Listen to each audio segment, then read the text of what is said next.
من الشیطان الرجیم بسم اللہ الرحمن الرحیم یکاد البرق یخطف ابصارهم کلما ضاء لهم مشوا فیہ وَإِذَا أَظْلَمَ عَلَيْهِمْ قَامُوا وَلَوْ شَاءَ اللَّهُ لَذَهَبَ بِسَمْعِهِمْ وَأَبْصَارِهِمْ إِنَّ اللَّهَ عَلَى كُلِّ شَيْءٍ قَدِيرٌ صدق اللہ العظیم۔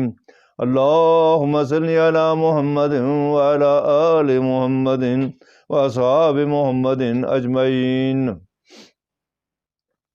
حضرات، ہم دنیا کو یہ بتانا چاہتے ہیں کہ سب سے بڑا دھوکہ مذہب کے نام پر کیا گیا۔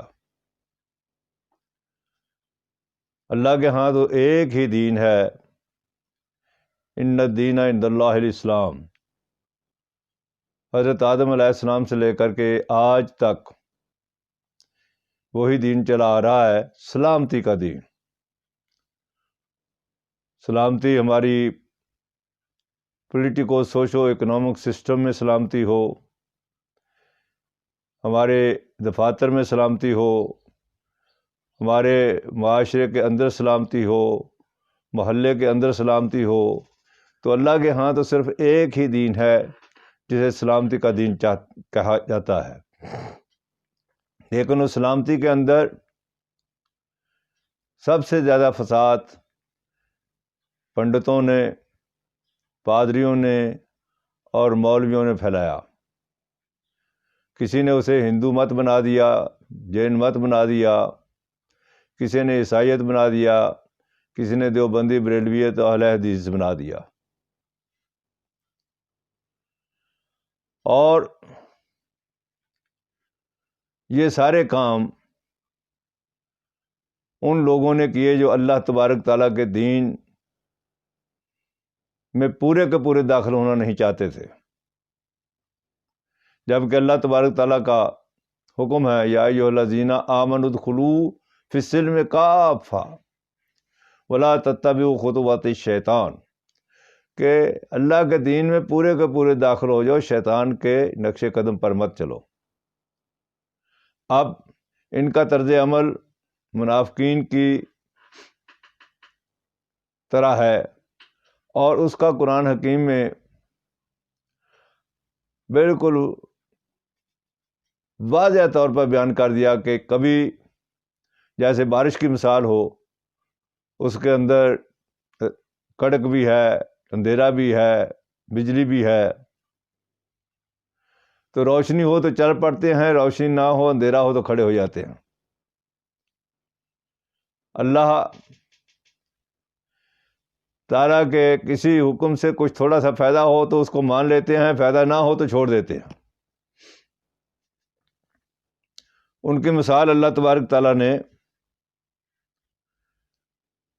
بیان فرمائی، مذبذبین بین ذالک لا الہ ہؤلاء و لا الہ ہؤلاء، دو پارٹوں کے درمیان گھومتے پھرتے ہیں، کبھی ادھر اور کبھی ادھر، ان کے اندر کوئی مستقل مزاجی نہیں ہے۔ تو آج ہم سورہ بقرہ کی آیت نمبر 20 پڑھ رہے ہیں، جس کے اندر اللہ تبارک تعالیٰ نے واضح فرمایا کہ ان کا طرز عمل بالکل اسی طریقے پر ہے جیسے بارش ہو، اور بارش کبھی آنکھیں برق کی وجہ سے چندھیا جاتی ہیں، کھینچ لیتی ہیں، تو پھر رک جاتے ہیں اور اپنے کانوں کے اندر انگلیاں ڈالتے ہیں، گویا حق سننے کے لیے تیار ہی نہیں ہے۔ ارشاد ربانی ہے،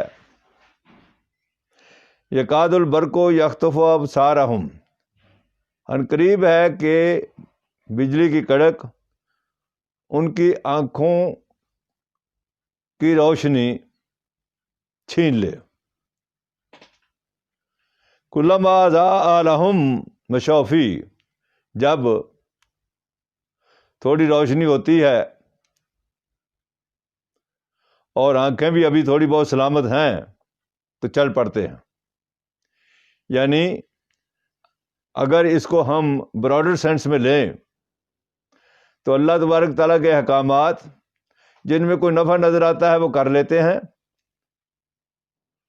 اور جن میں معاشرتی رواج انہیں نفع دیتا ہے وہ کر دیتے ہیں. مثلا حی علی الصلاح حی علی الفلاح کی آواز آئی تو مسجد میں آ گئے، نماز پڑھ لی، اور جب دکان پر بیٹھے تو کاروبار اسی انداز میں کیا جس انداز میں معاشرہ کر رہا ہے. کام تولنا بھی، فراڈ کرنا بھی، دھوکہ دینا بھی، نمبر 2 چیزیں دینا بھی معاشرے کا رواج ہے تو اسی کے مطابق کر رہے ہیں. تو گویا کہ اللہ تبارک تعالیٰ پر تو یقین ہے ہی نہیں. تو فرمایا کہ جب تھوڑی سی روشنی ہوتی ہے تو چل پڑتے ہیں. وَإِذَا أَظْلَمَ عَلَيْهِمْ قَامُوا، اور جب ان کے اوپر اندھیرا چھا جاتا ہے تو کھڑے ہو جاتے ہیں. اب کاروبار کے حوالے سے، پولیٹیکو سوشو اکنامک سسٹم کے حوالے سے زمانے کے رواج کو لیے بیٹھے ہیں تو گویا کہ کاموں ہے. اللہ تبارک تعالیٰ فرماتے ہیں وَلَوْ شَاءَ اللَّهُ لَذَهَبَ بِسَمْعِهِمْ وَأَبْصَارِهِمْ، اور اگر اللہ تبارک تعالیٰ چاہے تو ان کی سماعت، سننے کی صلاحیت بھی چھین لے اور دیکھنے کی صلاحیت بھی چھین لے. اور ان اللہ علی کل شیء قدیر، اللہ تعالیٰ اس پر قادر ہے، لیکن وہ چھینتا نہیں ہے. تمہیں زندگی کے آخری لمحات تک یہ صلاحیتیں دیے رکھتا ہے کہ شاید کسی وقت بھی تم سنور جاؤ. قرآن مجید کے اندر سمع و بصر کا اور فؤاد کا بہت ذکر ہے، عقل و شعور کا بہت ذکر ہے، غور و خوض کی بڑی تاکید ہے. بدقسمتی سے مسلمانوں نے تقلید کو اختیار کیا ہے، تحقیق کو چھوڑ دیا ہے، تدبر کو چھوڑ دیا ہے. حالانکہ قیامت والے دن قرآن حکیم کی روح سے 2 سوالات ہوں گے. قبر کے 3 سوالات تو الگ ہیں، حشر کے 2 سوالات ہوں گے.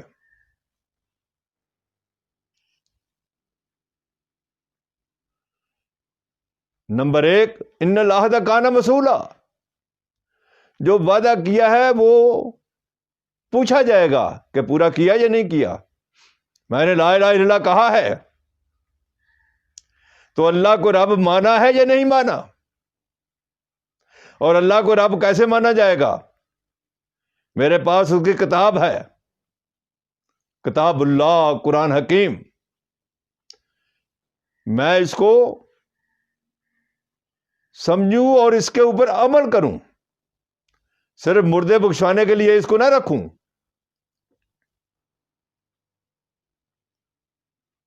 لیکن بدقسمتی ہماری یہ ہے کہ امت مسلمہ کے علماء مذاہب نے 300 سال کے بعد قرآن حکیم کی 500 آیات تو خود مانتے ہیں کو منسوخ کیا، اور کم کرتے کرتے جب عقل و شعور آ گیا، سمجھ آ گئی، غور و خوض کیا،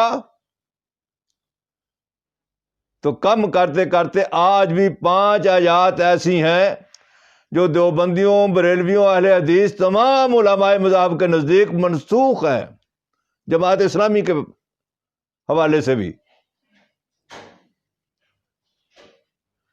تو عرض یہ ہے کہ یہ منافقانہ کردار ہے، اور منافقانہ کردار دنیا کے اندر کامیاب نہیں ہو سکتا، اور نہ ہوا ہے. تاریخ اس کی گواہ ہے. بہت چھوٹی سورت سورہ عصر میں اللہ تبارک تعالیٰ نے اس حقیقت کو بیان فرمایا والعصر ان الانسان لفی خسر الا الذین آمنوا وعملوا الصالحات وتواصوا بالحق وتواصوا بالصبر. کم از کم یہ 4 لیول ہیں کامیابی کے: یقین، عمل، باہمی تلقین اور اس کے لیے استقامت مسلسل کرتے رہنا. اللہ تعالیٰ مجھے بھی اور سامعین کو بھی ان حقائق کو سمجھنے کی توفیق عطا فرمائے. وآخر دعوانا ان الحمد للہ رب العالمین.